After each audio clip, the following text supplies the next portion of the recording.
First of all, Nick, we were talking while the movie was on. We weren't in the cinema. We were talking about the fact that cinema is not literature. And here we have a film which is taken from a short story by Daphne du Maurier, who many people will know from previous screen adaptations of Rebecca, of Jamaica Inn by Hitchcock. A very literary writer in many senses. Obviously, in this case, in this short story, trying to convey an air of menace. But I can recall showing this to some film students who were not British film students and saying to them, it doesn't really matter if you don't know a word of the English language. If you grasp the essential elements of this movie, you don't need to follow the dialogue at all. Were you conscious of that when you were making the movie, that the dialogue was almost, if you like, secondary to the imagery in the movie? Yeah, but I think I've been conscious of that right from the very first time I worked on film. As a young assistant, and because film started, if you think of it, they're picture stories, and I'm sure that's why today a lot of children, young people, are interested in cartoons. And it's get away, the bubble out of the mouth is, I can read the pictures, and I'm reading the pictures. In fact, the idea of literature and film, film is as different from the novel as plays are different from films. You know, it's a completely different construct. I mean, if you think that films began as silent films anyway, you know, without sound, and then they were going ahead with leaps and bounds. I mean, the audience was getting to read the screen, read the emotions, read things, and I mean, let's say someone came into a room and with a gun, and put their hands up, and you knew it did have hands up on it, but that's all that was added, you know. Yeah. And sound just said hands up, you know, at first.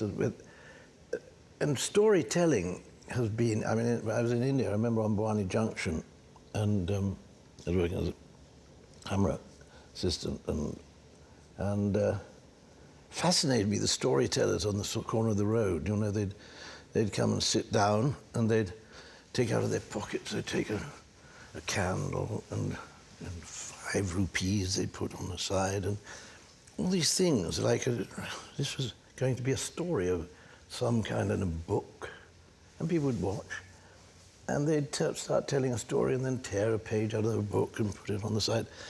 All their props, they were the pictures of the storyteller, you know? And I thought, there's a marvelous thing that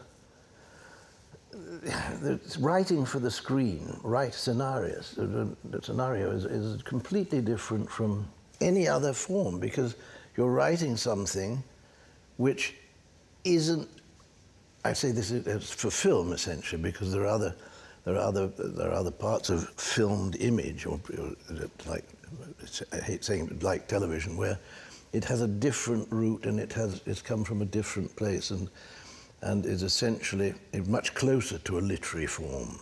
Mm-hmm. A lot of it because you're not alone. When you go to a cinema, a lot of the time the lights go out and you're alone with the screen. It's fantastic. There's something very extraordinary about that. And you're transported in a completely different way.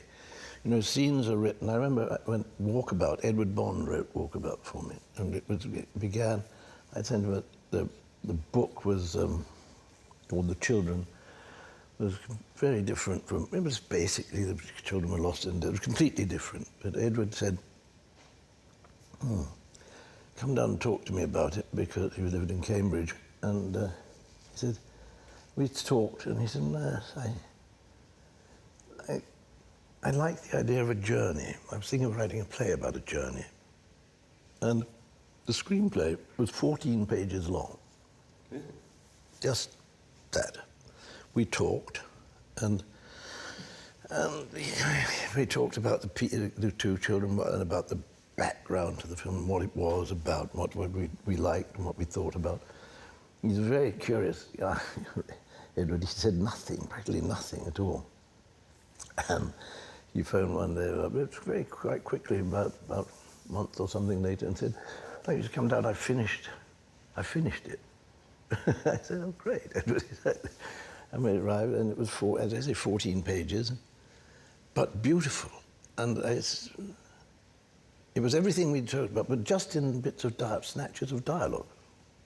And I mean, I remember one scene that he did when the children, I don't know, it's about children lost in the desert in the Australian outback.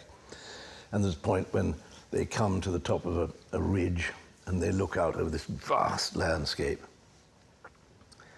And he just had a big landscape.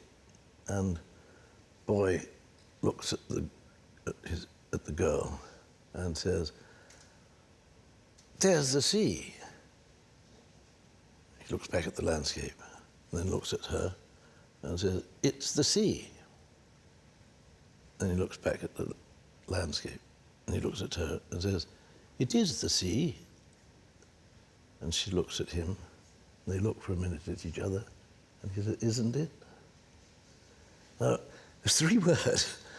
They've got all those emotions. He didn't write, he looks at her, but it was, "There's the sea, it's the sea. It is the sea, isn't it? Girl, maybe." I think she's a perhaps. But I thought, this is fantastic. Well, it was when the production companies saw it, they said, "So long, sweetheart, right if you get work, but this isn't for us. 14 pages, this is a bit more. It was terrible." So we had to go back and make a pretend script with skies like the sky is pale blue, like a virgin's breast with bruises on it, like clouds. I mean, all this stuff in between, that filled it up. So, no, it went up to, I think he managed to get about 82 pages out of it. And they said, "Oh, I can't do this anymore, they drive me crazy." But that it was a different thing. He was, now, I'd said, "Well, do you want to come?" He'd hated traveling, and I said, "Do you want to come to Australia?" And then, he said, "Oh, no, I think we've got the main, I think you..."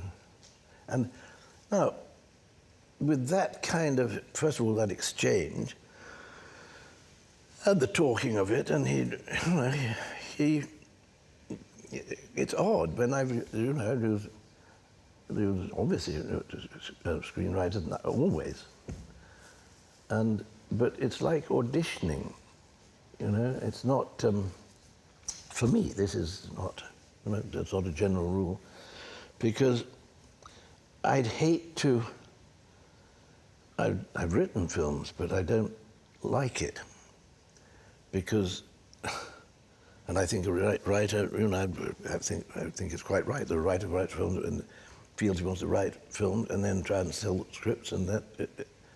But then I think maybe we should direct it, because it belongs to, it's not going to be like that, Mm-hmm.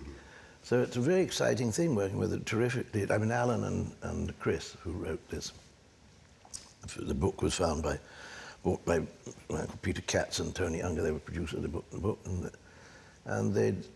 Alan and Chris had done a draft, and then it was sent to me, and I liked the story. I read the story. I liked the story, and I liked the thought behind it. But there's always something else, that's quite interesting about it. And so we set to work. I've known Alan, and we became very good friends, and Chris, and we met every day. They were still the writers, but it grew. The film, once a film gets underway, it has to be someone who's the governor, as it happened. Say, I think Orson Welles said, the hardest thing about making a movie is the first shot. Once we got that, everybody else on the set can make it. Everybody can say, "Oh, I don't think he did that well. She would have been much better if she'd come down the stairs." Well, everybody makes it there, but you have to make that first time. You say, "Put the camera over here," and you talk to the artists, and they come down, and everybody's nervous. Everybody, And after that first shot, it's being made, but it's changing all the time, and I think that's very exciting. That's what's so different from a play. In a play, the playwright writes the play, and that is what it is. And the director has to direct that play that is written. It is in concrete. That is it. And a film is exciting. I don't like rehearsing a lot either, because you're going to miss something. You know, there's another great force is at work, and that's the force of chance and chaos. You know, that is. There was a marvelous line in Treasures of Sierra Madre that when the old man jumps up and down, and Humphrey Bogart says, "What are you jumping for, you old fool?" And he said, "You don't see the gold beneath your very feet." You know, it's there. And I would think that's a terrific thing. It's people go around, and if you've got some people like storyboards and things, they oh, well, put that mic over here. It's just in, don't do, you know, but the story, it's here. And that's the same with the screenplay. You know, it says, a sunny afternoon on the beach, and the lovers are sitting there. But I'm kind of known for, if it's raining, get the camera up, because it's telling you something about that scene. Producers hate it and studios hate it, but you know, I mean, because they, you know, everything, it's so difficult that, and it's so expensive, so difficult to get a film, and there's so many people that have got an opinion that it belongs to, beyond the actual makers, it belongs much more to producers, distributors, God knows what, they all have, I think it should be a blonde, I think, no, I don't think she's good in it, I don't, you know, it's very, so there's enough compromise, all kinds of things happening.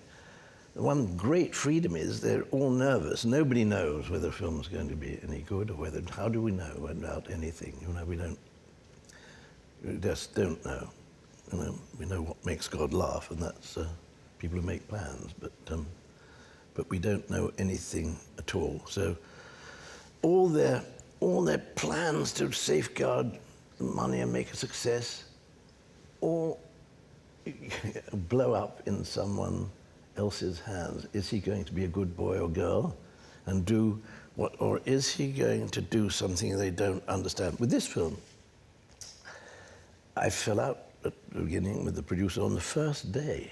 Well, the first day in Venice, on the first, we shot for a week in England and then went to Venice. And the first day, we were getting the camera in and we were shooting in this hotel. And we were sitting on the set and I thought, oh, that's rather interesting. We'd finished on the pond. We were sitting in this suite. It was their suite, the couple's suite, and it was raining. And there was this mullioned window, and the rain was hitting it. And I thought, put the camera up, just shoot me some lot of that. And there were people who had makeup and things. And we shot for, I don't know, 1,000 or 2,000 foot of at the window. I had to put down the continuity report. First shot in by 9:15 or 9:10. The continuity. First shot, got the first shot, but it was the only shot. And everything went wrong that day. And I think we got one shot at about 6 o'clock at night. It was not the second shot when Julie came on the set or something and said, "What's going on?" You know? And we're getting permissions. We got no. We got the, and they went 8. And I said, but I didn't say what it was for. And so when it got back to, I got a call from Los Angeles. I think it was Los Angeles, certainly London, but I think it was Los Angeles. When they suddenly saw the first day, they were waiting for the first day in Venice. I said, but you've got the title scene. It's going to be on titles, that would be, forget it. Now, so that's been as grand as savings. We've shot the titles, we work it out from the pond and the thing. And anyway, so taking advantage, things change. You can't write in everything. Independent filmmaking is very, very tough now. I mean, it's really, always one feels that it's, oh, you had it easier. Well, I had both, easier and tougher and easier. It was, certainly when I say easier, it was certainly, there were more independent producers, now even the money that is supposed to go to more to experimental or independent production is grudgingly, and the press is awful about it, but they didn't make any, there's a British Film Commission, didn't make, they never talk about the quality of the thing, and perhaps, I mean, the propaganda that goes behind the studio films is gigantic from major film companies. Well, it's gigantic. Swamped. It's very difficult to get distribution because they threaten distribution. They say, well, you want to have our film. They say, if you take this film, you can then have 3 of the other ones. But I mean, it's tremendously, it's a hard-nosed business. But tragically, that happened in television. You know, we've seen it happen in television. That used to be a wonderful thing. That certainly British television had tremendous stuff, and it's gradually. There are very few independent television makers, you know. I can't think. They try and get into movies, and then they've gone. And television is a very difficult. I mean, there have been wonderful talents come out of television, but not. And it's still, I'm saying it's not a lost cause, but it's a different thing. So one has to think. Film is much more of led from the studio floor, and I say studio floor, or wherever you're shooting, film is led from there. And great film is, I think, whether it's good or bad, but I mean, I've just seen Kill Bill, which is a tremendous film. You know? So, I think it's wonderful. It's amazing. It has the most marvelous opening scene I've ever seen between these 2 women, and wonderful and tremendously amusing.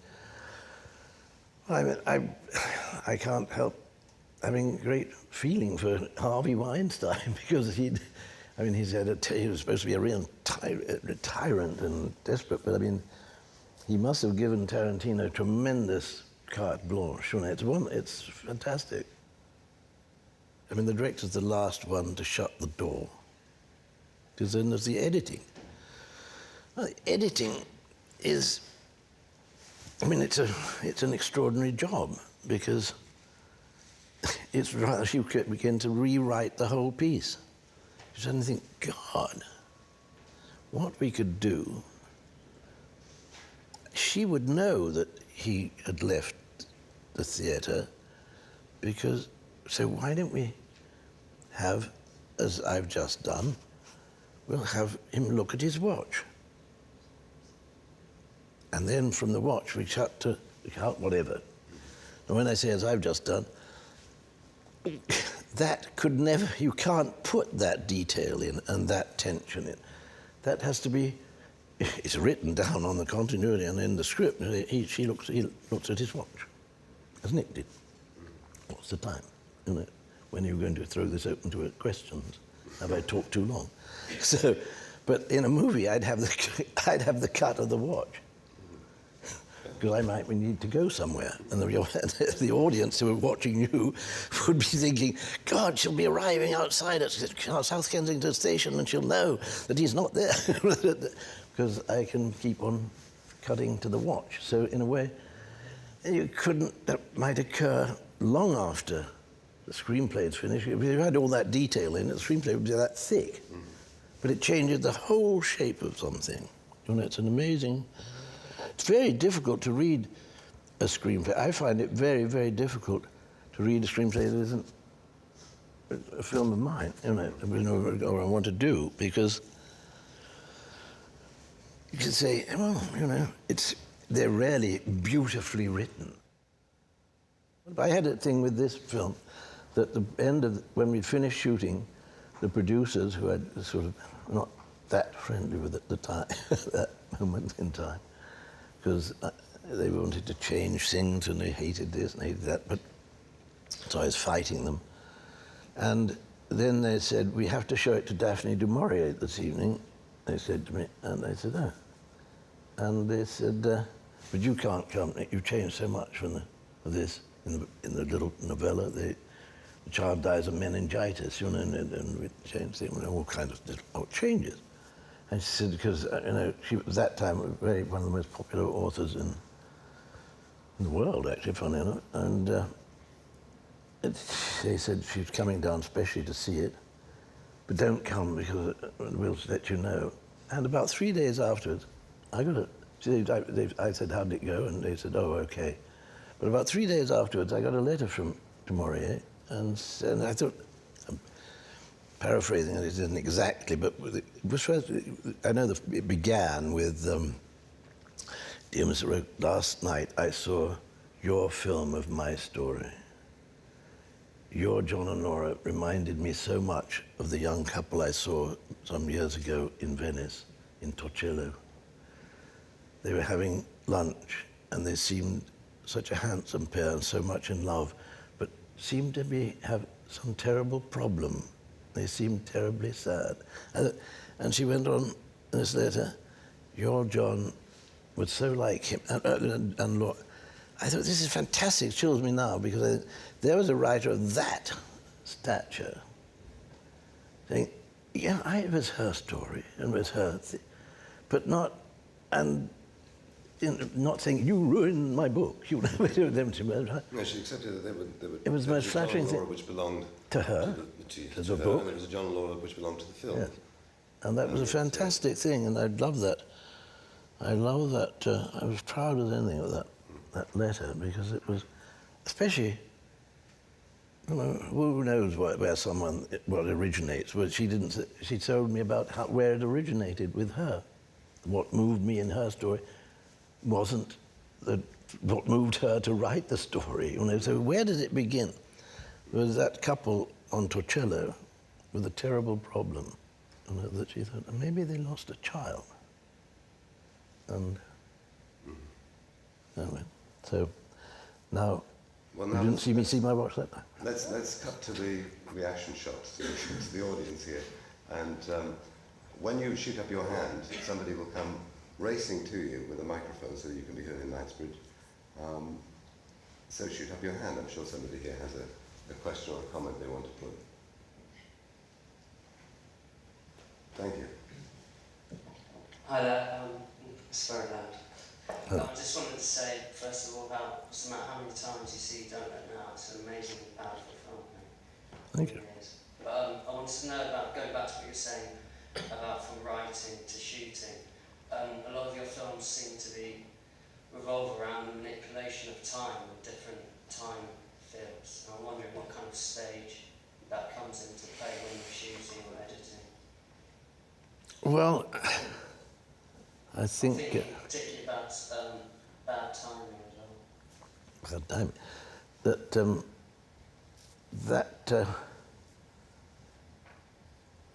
All of them, I'm caught with time. I mean, we're all stuck in this extraordinary loop of what is it? You know, we know it isn't. We can't escape linear time, and it's very difficult to parallel time and parallel universe. And film does that and is able to do that so instantly. You know, I was asked once a long time ago, and saying that you just about the time thing, that it's in. Film is made for it because you have parallel action. You know, they used to call it flashbacks and flash forward. Well, we're doing that all the time. I mean, and you can't explain enough. You have to have a moment of understanding. You know, if it was during an interview once, I said, a question that is endless would be, you could be asked, did you have a happy childhood? Immediately, I mean, you can't stop your brain. What is that Jungian cycle of thought? Someone talks about, do you have a happy boyhood or girlhood? Yeah. Instantly, somewhere in the pictures of yourself or your parents or whatever. And the answer to that is, I can't show it to you. I could go on forever, the answer to that question. We could go on for hours. Because you wouldn't be explaining, because it might not be, how would you describe a happy childhood? Because to anybody else, it might be an unhappy childhood. You know? I mean, probably is. I think of my own life. I had a happy childhood, but looking back, My wife said to me once, "You think that was a happy childhood?" I said, "Yeah, I had a happy childhood. I loved my mum and dad, and that was very nice." I said, "But when you said," I said, "it was rather amusing." I mean, I had a sister who I was terribly, terribly fond of, but she used to tease, she was an older sister, who used to tease the life out of me, but I adored her, and she used to call me slave. Go and get me some chocolate, slave. And I'd go, she and my mother frightened me one evening, one night. It was, I think it was her idea, my sister's idea. When she was very young, we had a big, like, in the Guy Fawkes night mask, a big, weird, gnarled face mask thing. It was, and they knocked on the door, my bedroom door, and I said, "Come in." And my sister looked round the corner, like that. And I said, it was scared the blazes out of me. I went, "Ah, God, what's that in the dark?" And I remember Tracy said, "You think that was funny?" I said, "Yeah, well, it wasn't funny at the time, but it didn't disturb me so much that, you know, so it's difficult to say about anything, you know. And I think film does that. I think film, I don't know how, but nothing is cast in concrete, and film, and none of our lives are, you know, something happens, changes completely. I mean, but you don't, and that's what the fun and the secret and the thrill of film is, that a story that you're dreamt of or thought about and planned is always changing, but within itself it's difficult to describe, and I'm sure as writers you must know what I mean. We begin a chapter in a book, you know, how many writers always say, began, and then she got away from me. I didn't know, you know, I wasn't the character I intended her to be. You know, with the film, that happens a lot of times, all the time, with every scene. Most of your work is, looking back, your work is taking place in a foreign land. Is it a conscious choice to choose this script? Taking place in a foreign land. Foreign land. Yes, in a foreign land, yeah. Yeah, I like the idea of you see more things in the unfamiliar, you know, than you do in the familiar, that you don't see. Roman Polanski shot, when he came to England, he filmed things that were everyday things in the most extraordinary way, you know, and you think, God, I didn't notice that before. You know. The familiar, it's very difficult to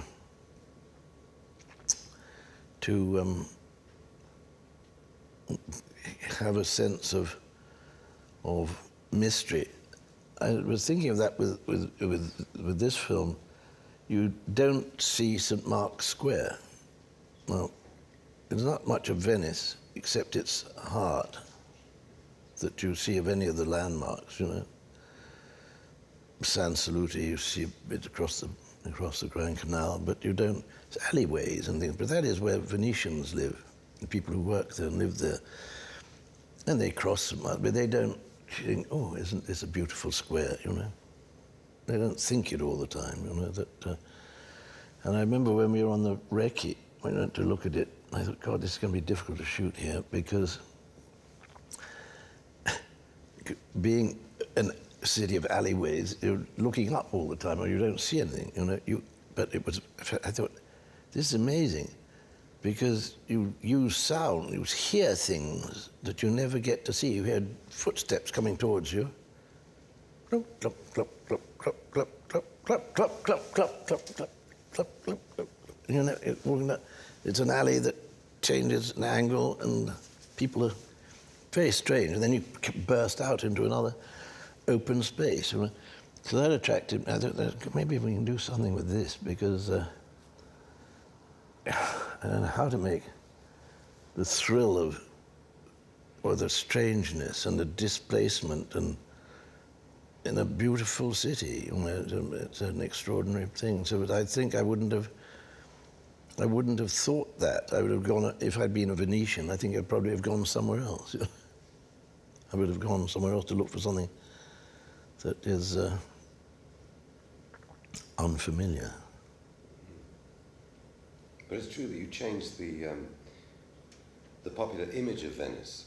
I mean, I've never been to Venice, but when I see Don't Look Now, having seen previously movies like, you know, Summer Madness, the David Lean movie with Catherine Hepburn falling in love and in the water in Venice, Venice was always presented as a very romantic, glamorous city, and you always did see some marks. Yeah. Since Don't Look Now, this menacing element of Venice, this rather terrifying element, has come across. And friends of mine who know Venice say that it's very truthful to Venice, that menace. It's something which the other filmmakers perhaps chose to ignore deliberately. I think it is. It was by someone many years ago, the most beautiful prison in the world. But there it was stuck, you know, and it empties in the winter. It empties. People leave their palaces and things, and it was an extraordinarily thought-out city. It was like New York, you know. It was quite a secular and very. The Doge ran it in an extraordinary way. You know, they had secret boxes that people posted.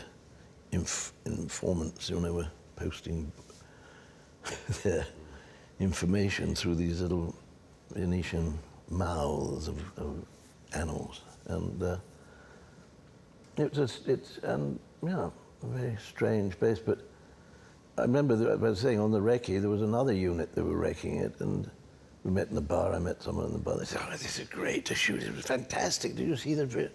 Now, am I going crazy? Because maybe we should shoot some bars. They said everybody's, but we didn't.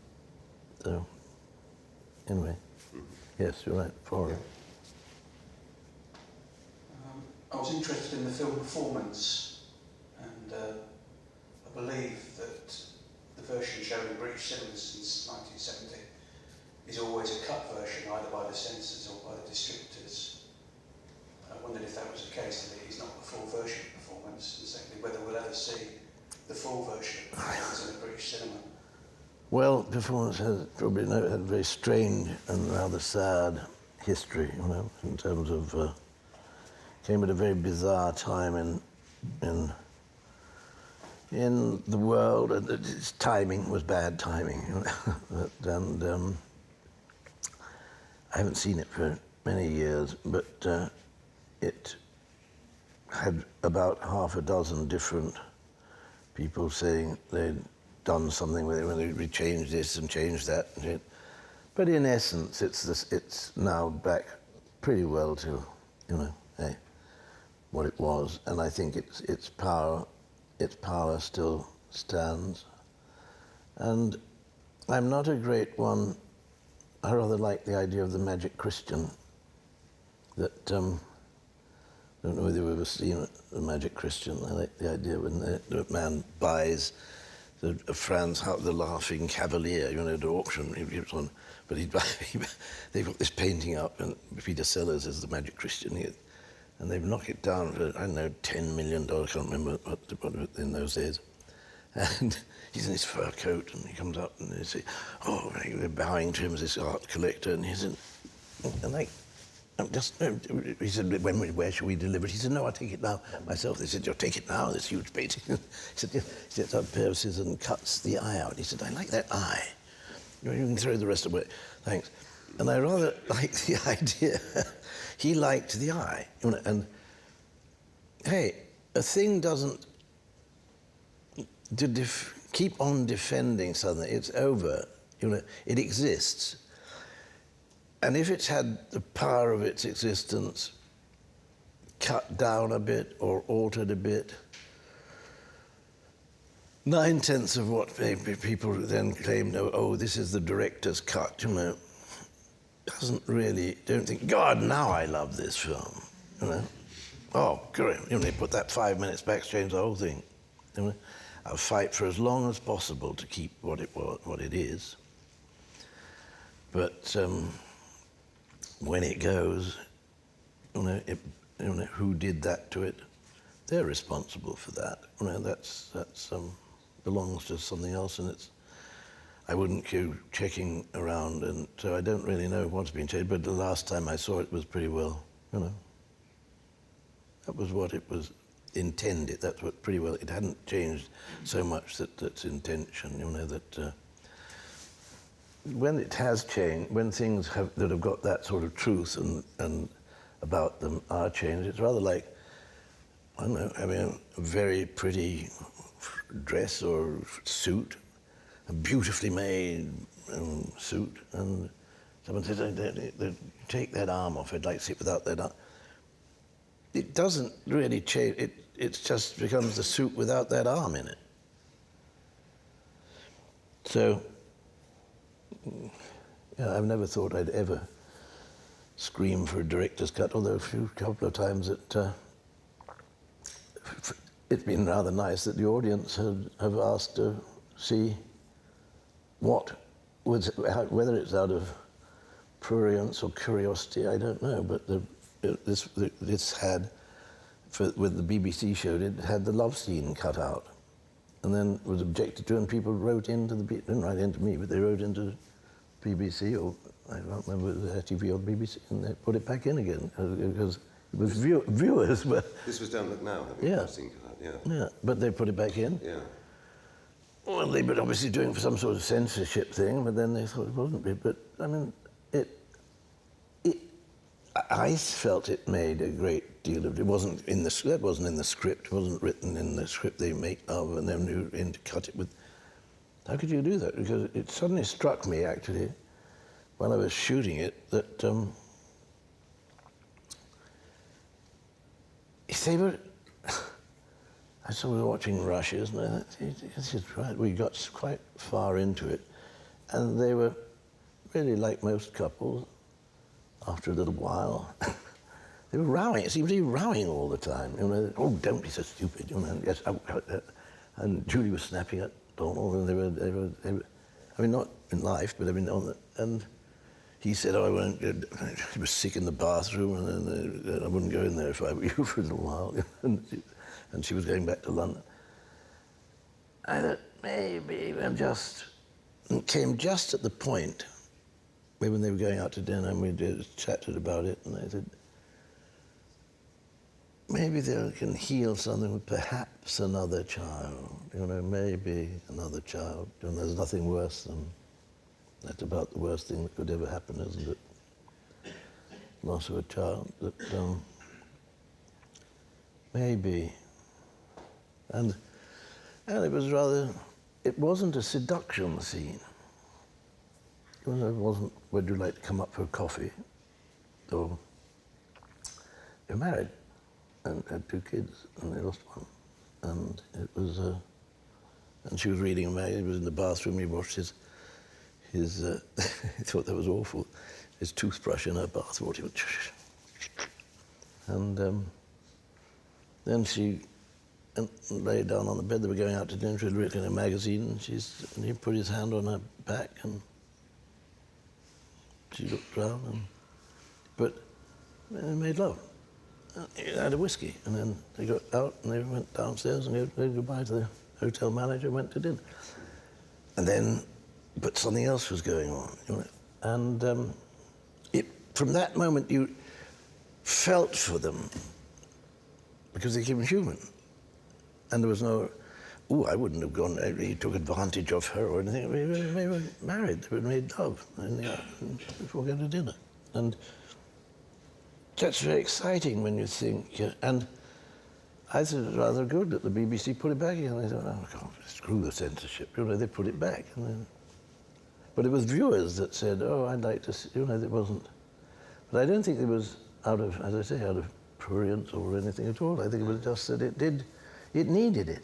Oh yeah, I think the film falls apart if that love scene isn't there. Well, that was a case where they couldn't keep, or it would have been then smuggled or something, but it's very rare, I'd say that where the whole fabric changes because of cuts. It's very, very rare, even that they would have still been like, but they wouldn't have been as, it was a nonsense thing to take out, But a lot of it is, arguing, is it better with it in or with it out?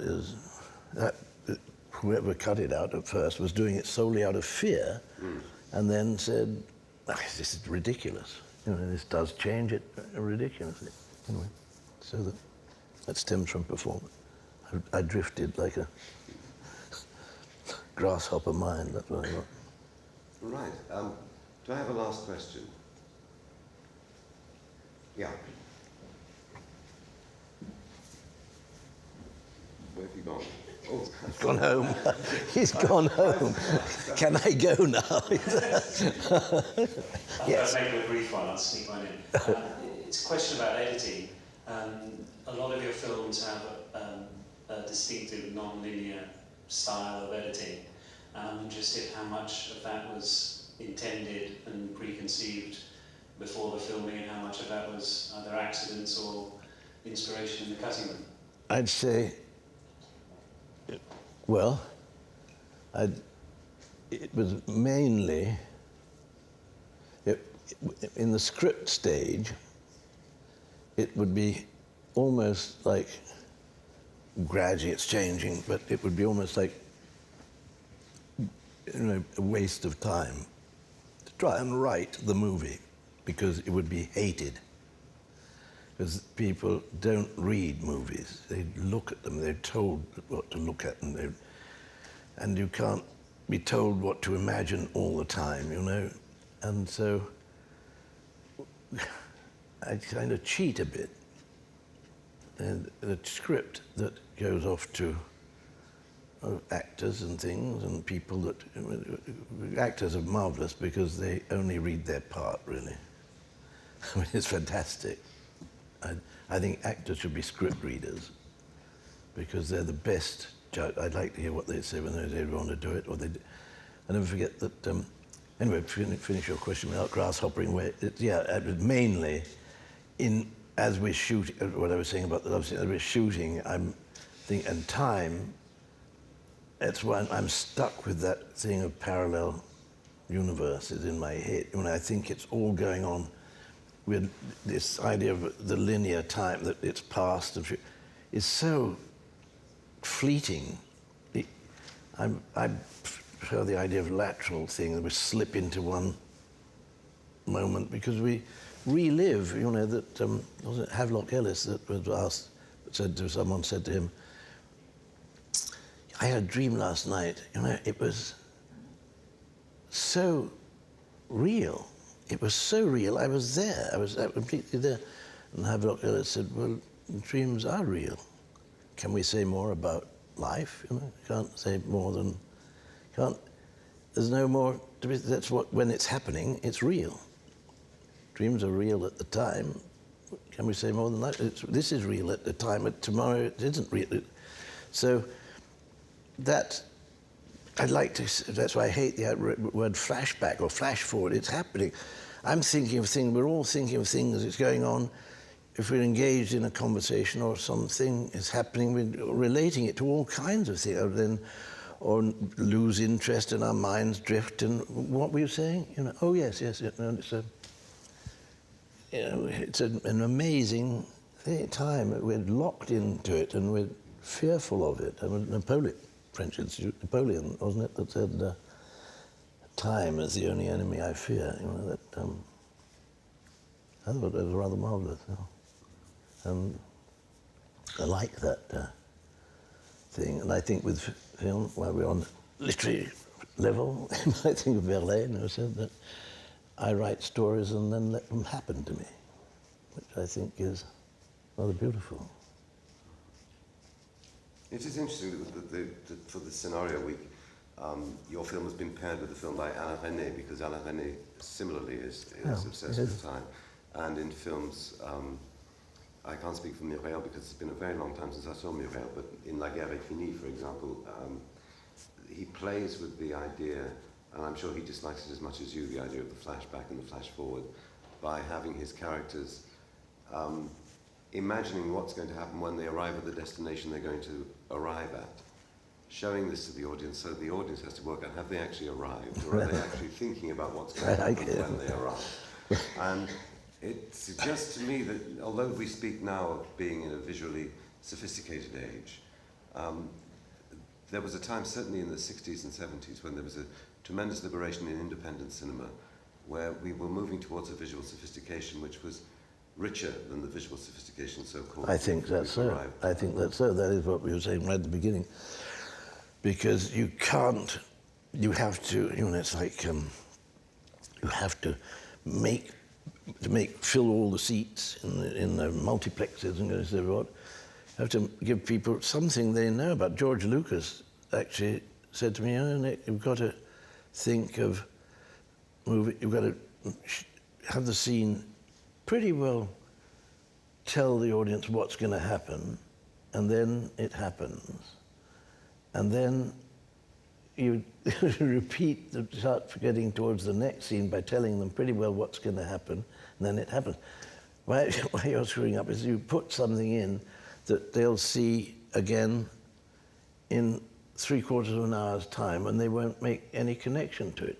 Well, what was the cigarette pack doing? Why did he keep, you know, there was a cigarette pack at the beginning on the table, and then about half an hour later you saw it. I think you saw it in that restaurant, didn't you? And then you saw it when the man picks up the cigarettes and goes out. But they never know what that was. I thought, well, but it's part of the. It's not the plot. The plot will exist without it, but that will be something, a secret. We all have secrets, you know. There's a certain sort of secret life. I did a short thing, short for George, on one of the Indiana Jones things, you know, Indiana Jones, the television series, and there was a half-hour thing where Indy's first love affair is with Mata Hari. And he meets her at this party, and he's in the American Ambulance Service or something. I can't remember. Well, until Nick comes up with Star Wars Episode 473, which I really look forward to, and God knows what Obi-Wan Kenobi will get up to. I hope he goes on making movies of the quality we don't look now, and I thank you very much for being with us. Please thank Nic Roeg.